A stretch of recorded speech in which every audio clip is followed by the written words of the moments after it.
பெண்களுக்கான 33% இடஒதுக்கீடு இது எல்லாமே சேர்ந்து டீலிமிட்டேஷன் செய்ய போறாங்க அப்படிங்கிற ஒரு பரபரப்பான தகவல் இன்னைக்கு வந்திருக்குது. என்னது ஒரு பேச்சுக்கு சொன்னா உடனே நல்ல சிறப்பா பிக்கிறாங்க. எத்தனை ஒரு பஞ்சாயத்தடா முடிச்சு வச்சு பாரு, நமக்காக அம்பட்டு போலும் புள்ள குட்டியோட வெயில்ல காத்து கிடக்குறாங்களே. டீலிமிட்டேஷன் அப்படின்னா என்னன்னே நிறைய பேருக்கு தெரியாம இருக்கு. தமிழ்நாடு, கேரளா, ஆந்திரா, கர்நாடகா இங்கெல்லாம் பெருசா அவங்களால கால் வச்சு ஜெயிக்க முடியலன்றதால பீகார், உத்தரப்பிரதேசம், மத்திய பிரதேசம், ராஜஸ்தான் இங்க மட்டும் ஜெயிச்சா போதும், நாங்க நினைச்ச மாதிரி ஆட்சி அமைச்சுக்குவோம், நாங்க நினைச்ச சட்டத்தையும் போட்டுக்குவோம். செருப்பெல்லாம் வெளியே விட்டோம்னே. டீலிமிட்டேஷன்ல நீங்க முதலமைச்சர் ரொம்ப பதட்டமா சொல்லி இருக்கிறாங்க, போராட்டம் அது இதுன்னு சொல்லி அந்த அளவுக்கு போக வேண்டிய அவசியமே இல்ல. நீ என்னடா சொல்ற எங்களுக்கு தெரியும், நீ மூடு. ஏன் இவ்வளவு கொந்தளிப்பு? இன்ஃபேக்ட் தமிழ்நாடுக்கு எண்ணிக்கை கூட தான் போகுதுங்கிறார். 3 சீட்டு வேலைலாம் என்னாண்டு வச்சுக்காத, வெளியூர்காரங்களை ஊரை கொடுக்கறதுக்கு நாங்க என்ன ஊக்கையா? கூட தான் போகுதுன்னு அப்படியே தேனை தடவி செல்ல தகவல் சொல்ற மாதிரி விஷத்தை கொடுக்கறாருங்கிறதா மிக முக்கியமா நம்ம கவனிக்க வேண்டியது.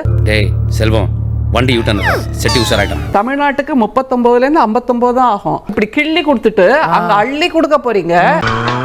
கண்டு விட்டாளையா, சூச்சமத்தை கண்டு விட்டாளே. பிரதமர் 2014 என்ன சொன்னாரு? அது அந்த அம்மாவுக்கு ஞாபகமே இல்லையடா. இல்ல அமெரிக்காவின் டாலரை போல் இந்தியாவின் ரூபாயை நான் உயர்த்துவேன் அப்படின்னு சொன்னாரு. நான் உங்ககிட்ட விளையாட்டா பேசுற புறாடிக்கு நம்பிட்டீங்க. ஐயோ ஐயோ, இந்தியாவுக்காக விசா வாங்குவதில் அவர்கள் கியூல நிப்பாங்கன்னு சொன்னாரு. எல்லாரும் துண்டு தொட்டு சொல்றத சொன்னேன். 99 இவங்க பிளாக் மணியை கண்டுபிடிக்க போறேன்ட்டு எப்படி ரூபாயின் மதிப்பை இழக்க செய்தார்கள்ங்கிறதெல்லாம் நமக்கு தெரியும். நான் வயசு பசங்களோட நம்புவேன், ஆனா உன்ன மாதிரி வயசாய் வழுக்க உந்து நம்ப மாட்டேன்டா பேப்பர் வெட்டி தலையா. இவர்கள் தென்னிந்தியாவை அப்படியே முற்ற முழுக்க விலக்கி வைத்து வட இந்தியாவில் தங்களுடைய ஆட்சி அதிகாரத்தை தக்க வைத்துக் கொள்வதற்காக இந்த பாடுபடுகிறார்கள்ங்கிறதா உண்மை. டீலிமிட்டேஷன் இது ஒரு பெரிய கான்ட்ரோவர்சி போயிட்டு இருக்கு. பெண்களுடைய இடஒதுக்கீடு அது இது எல்லாமே. இதுல தாவேக்கா நிலைப்பாடு என்ன? என்னன்னா எலெக்ஷன் வேணும் அவ்வளவுதான். அவங்க அறிவிச்சிருக்காங்க, அவங்க போய் அங்க விவாதம் பண்ணாதான் என்ன பிரச்சனைன்றத நம்ம பேச முடியும். சத்தமா பேசுங்க. பேச முடியாது. இது ஆக்ஷன் மேடம். மேடம் இது ஆக்ஷன். இவனோட நடவடிக்கை வெளியில விட்டு பாருங்க, நல்லா சிரிக்கிறான் பாருங்க. உடனே ஒரு வருஷமா இது ஆன்கோயிங் டிபேட் தானே மேடம்? ஆன்கோயிங் டிபேட் தான். எது சொன்னாலும் நம்ம எதிர்க்க முடியாது. அதுல ஏதாவது நமக்கு எதிராக ஏதாவது விஷயம் இருக்கு அப்படின்னா அந்த டைம்ல கண்டிப்பா நாங்க எங்க குரல் ஓங்கி ஒலிக்கும். இதை எதிர்த்து சீமானும் விஜயும் பேசுவாங்களா? பேச மாட்டாங்க.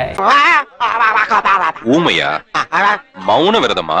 ஏன் அது நீங்க அதிமுக என்பது மெல்ல மெல்ல சேர்ந்து கங்கா சந்திரமுகியா மாறிட்டான்னு சொல்றது மாதிரி இன்னைக்கு அதிமுக பாஜகவாக மாறிவிட்டது. உனக்கு எப்படி தெரியும்? அதான் ஊருக்கே தெரியுமே. ஒரு அண்ணா தான் இந்த கட்சியினுடைய தலைவர் என்பதை அதிமுக மறந்து விட்டது. அவர் பேரை கெடுக்க வந்திருக்கேன். முழுக்க முழுக்க பாஜகவின் கிளைக்கழகமாக மாறிவிட்டது. இதுக்காக நான் வெக்கப்பட மாட்டேன், வேதனைப்பட மாட்டேன், துக்கப்பட மாட்டேன், துயரப்பட மாட்டேன்டா. தமிழ்நாட்டுக்கும் டெல்லிக்கும் போட்டிங்கிறதுல என்ன அர்த்தம் இருக்கு? எந்தவித அர்த்தமும் இல்லை என்பது நினைக்கிறேன். தமிழ்நாட்டினுடைய வளர்ச்சிக்கு தடை போடுகிறவர்கள் யார்?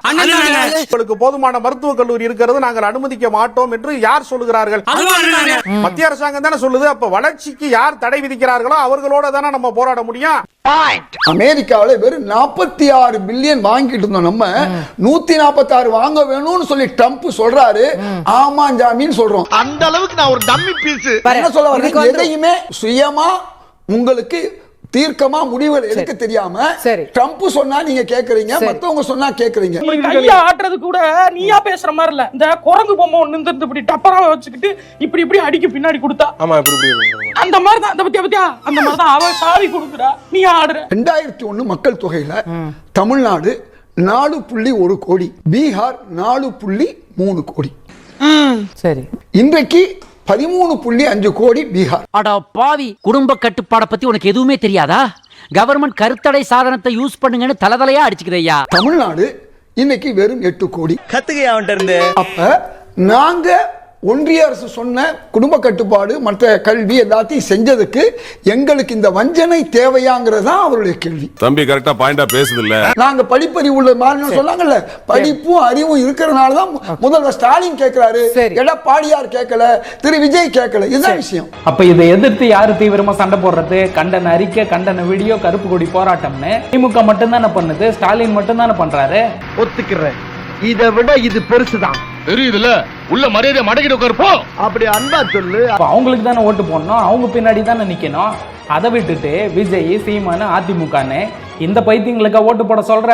நீ கேட்டது கரெக்டான கேள்வி. இது ஏன் இப்ப வருது? 23ஆம் தேதி 29ஆம் தேதிக்கு பின்னாடி வந்தா என்ன? தேர்தல் நேரத்துல நம்முடைய எம்பிக்கள்லாம் தேர்தல்ல கவனம் செலுத்த முடியல. இப்படியே பறந்து போய்க்கிருந்தா மானந்தான் உன் தன்மானந்தான் பார்க்க. அதே இது பிஜேபிக்கு இருக்குல்ல. 16 கேரளாலயும் தமிழ்நாட்டிலயும் எத்தனை எம்பி பிஜேபிக்கு இருக்கு? உங்களுக்கு என்ன பாதிப்பு? எப்படி போட்டாலும் அடிக்கிறான்டா. எடப்பாடி அவர்களை ஒரு முகமூடியாக பயன்படுத்தி கொண்டு பின்னால் இருந்து இயக்குவது முற்ற முழுக்க பிஜேபி தான் என்பதை ஒரு சின்ன குழந்தை கூட சொல்லும். எல்லாருக்கும் தெரிஞ்சு போச்சா அது? மேம், எடப்பாடியார் தெளிவா சொல்றாரு மேம். 33% பெண்களுக்கு வருது, நாங்க வரவேற்கிறோம். உங்களுக்கு என்ன அதுல குறை? உங்களுக்கு ஜீரணிக்க முடியல? சாதா காக்காய சொன்னா அண்டங்காக்காய்க்கு கோவம் வருதப்பா. நாங்கள் பெண்கள் இடஒதுக்கீட்டுக்கு எதிரானவர்களே இல்லை. அதை இந்தியாவிலேயே முதலில் கொடுத்ததே தமிழ்நாடு தான். ஆனா வெதே நான் போட்டது. அதிமுக தேர்தல் அறிக்கை, திமுக தேர்தல் அறிக்கை எல்லாம் வந்தாச்சு. அதெல்லாம் அவங்க களத்துல கொண்டு போயிட்டு இருக்காங்க. நீங்க நாளன்னைக்கு தான் தேர்தல் அறிக்கையை வெளியிட போறீங்க. இதுக்கெல்லாம் உருப்படதா? தாவேக்கால அது போதுமான நேரம் இருக்கா? அதை மக்கள்கிட்ட கொண்டு சேர்க்க முடியுமா? அது அவ்வளவுதான், டைம் முடிஞ்சது. வா. எப்ப கொடுக்கறோம்ன்றது முக்கியம் கிடையாது. ஏண்டா வாழ்க்கையில உன்ட டிடி காசுன்னு இல்லையடா. அது டெடிகேஷன் மாப்ள. அப்பா கோவத்துல பேசுறப்ப கரெக்ட் எல்லாம் பண்ண முடியாது. அது எவ்வளவு ஃபாஸ்டா நம்ம வந்து அவங்க கிட்ட போய் மக்கள் கிட்ட கொண்டு போய் சேர்க்கிறோம் அப்படின்றத நமக்கு வேணும். டேய் மெல்ல மெல்ல, என்ன செவருக்கு வலிக்கும்.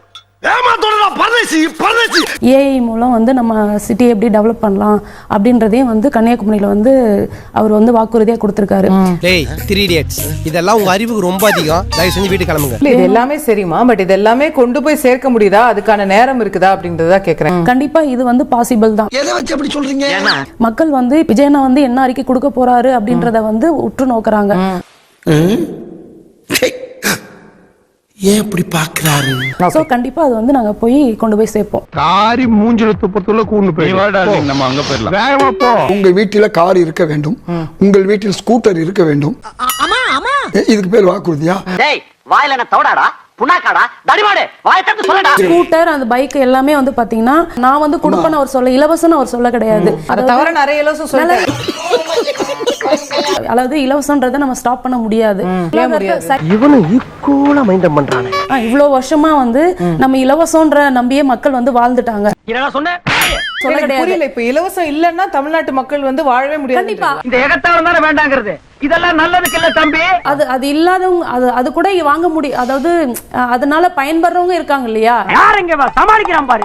விஜய் வந்து நான் இது தருவேன் அப்படி தருவேன்லாம் அவரை சொல்ல கிடையாது. குண்டு பல்பு அண்ட புழு புழுகுது. அதாவது மாசம் சொல்லிருக்காரு மேடம், தங்க மோதிரம் தருவேன், தாலிக்கு தங்கம் தருவேன், ஆல்ரெடி கொடுத்திருந்தது. அது ஆல்ரெடி வந்து ஜெயலலிதா அம்மா மூலமா கொடுத்திருந்தது ஸ்டாப் பண்ணிட்டாங்க.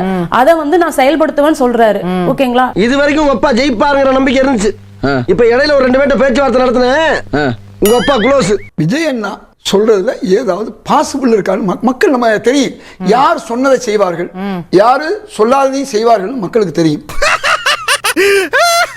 இவர்கள் வெளியிடக்கூடிய தேர்தல் அறிக்கைங்கிறது தேர்தலே இன்னும் ஒரு வாரத்துல வந்து முடிவுக்கு வர போகிறது. இப்பவாது 2 வார்த்தை பேசுங்கய்யா. பஞ்சாயத்து பைனலுக்கு வந்துருச்சு, இன்னமும் பாயிண்ட் வரட்டும்ங்கறீங்க. இப்பதான் அவங்க வந்து யோசிச்சுட்டு இருக்காங்க. அவர் வந்து முழுமையாக சுற்றுப்பயணத்தை கூட விஜய் நிறைவு செய்யவில்லை. புரசைவாக்கம் பரப்புரையை ரத்து செய்துவிட்டு வீடு திரும்புகிறார் விஜய். ஏயா வண்டி நிறுத்திட்ட? மணி என்ன? 6 மணிக்கு மேல ஆட்டோ ஓடாது. தமிழ்நாட்டினுடைய அரசியல் குறித்து எந்த புரிதலும் தெளிவும் இல்லாமல் வேணாம். விஜய் சும்மா குட்டையை குழப்புறாரு. ஃபேஷன் ஷோ தான் நடத்துறாரு. வலிக்குது. சும்மா வந்து வேடிக்கை வினோத நிகழ்ச்சி மாதிரி நடத்துறாரே தவிர அவருக்கு எந்த அரசியல் புரிதலும் இல்ல. தமிழ்நாட்டு அரசியல் களத்திலே விஜய் வந்து ஒரு தேவையில்லாத எக்ஸ்ட்ரா லக்கேஜ் மாதிரி தான் எனக்கு தெரிகிறார். அவர் மறுபடியும் சினிமாக்கு நடிக்க போறாரு. ஏன்பா அவ உன்கிட்ட கேட்டாளா? பாண்டிச்சேரி ரிசல்ட் பாண்டிச்சேரியில வந்து வாக்கு சதவீதம் எந்த அளவுக்கு வந்து போன டைம் இந்த டைம் உயர்ந்திருக்கு. அது யாராலன்றது வந்து பாத்தீங்கன்னா எல்லாரோட மனசாட்சிக்கும் தெரியும். எஸ்ஐஆரால உயர்ந்துச்சா உங்களால உயர்ந்துச்சான்னு ஒரு டிபேட் இருக்கு. அது எஸ்ஐஆர் 8% வந்து வாக்கு வந்து ஐயோ தப்பா பேசுற மாதிரி இருக்கு. குறைஞ்சிருக்கு. குறைஞ்சுமே வந்து பாத்தீங்கன்னா 8% வந்து இன்க்ரீஸ் ஆயிருக்கு. Last time 80%. அதுதான் சொல்றேன் 8% போகஸ் ஓட்டெல்லாம் வெளியே போயிருச்சுன்னா அப்ப ஆட்டோமேட்டிக்கா voting percentage கூடும். இது தெரியாம வந்து சிக்கிட்டே நான் என்ன பண்ணுவேன்? அத 3000 ரூபாய் சேர்த்து 9000 கொடுப்போம். 60 வயதுக்கு மேல இருக்கிற மீனவ சமுதாய பெரியவர்களுக்கு மாதம் 2000 ரூபாய் கொடுக்கப்படும். நீங்க கால்நடை இறால் தேனி வளர்ப்பு திட்டங்களுக்கு விவசாயிகளுக்கு 50000 ரூபாய். சார் முழு மேனிஃபெஸ்டோலாம் முன்னாடி வாசிச்சீங்க. இப்ப நீங்க இந்த தலைப்புக்கு வாங்க, இந்த விவாதத்துக்கு பதில் சொல்லுங்க. அது தெரிஞ்ச நாயா இங்க வர்றேன், தெரியாம தான் இங்க வந்து குத்த வச்சேன். அதை தவிர சகோதரி டிவிக்கில இருந்து வந்தவங்க இலவசம்ன்றத பேசிட்டு இருக்காங்க. ஈக்விட்டி அண்ட் ஈக்குவாலிட்டிங்கிற 2 வார்த்தைக்கு அர்த்தம் என்னங்கறத முதல்ல படிச்சுக்க சொல்லுங்க. ஸ்டார்ட் பண்ணு.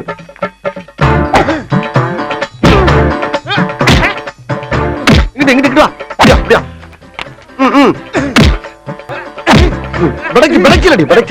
மண்டையில மட்டும் அடிச்சிடாத, குலக்கேசல் உள்ள போயிருவேன். சரியா? உங்க வீட்டு பிள்ளையா நினைச்சு எல்லாரும் என்னை மன்னிச்சிருக்க.